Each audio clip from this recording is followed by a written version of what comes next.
मार्कू प्रमाणे जेजू क्रिस्ताचें शुभ वर्तमान 22:12 वोळ 28 ते 34 आनी धर्मशास्त्रांतल्या एकल्यान ताचेर वाड चलतात तें आयकून आनी जेजून कांय बरे भाशेन जबाब दिलो तें पळयोवन ताचे कडेन विचारलें, सगळ्यां भितर पयली आज्ञा खंयची?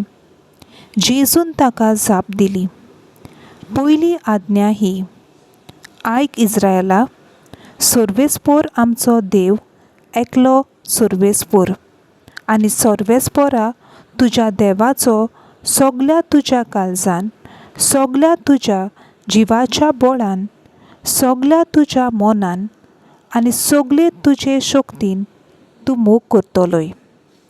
दुसरी आज्ञा ही, तुजोच मोग करताय तसो तुज्या पेल्याचो तूं मोग करतलोय.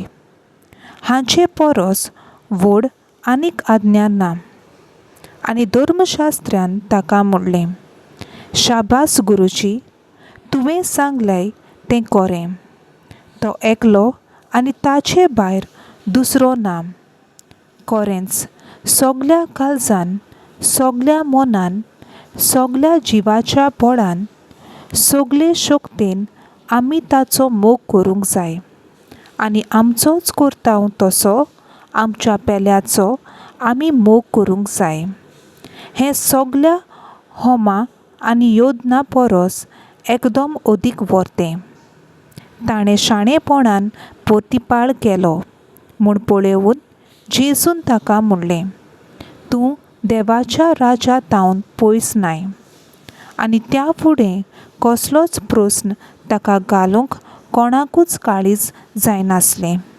देवाचें उतर हें. देवाचो व्हड उपकार.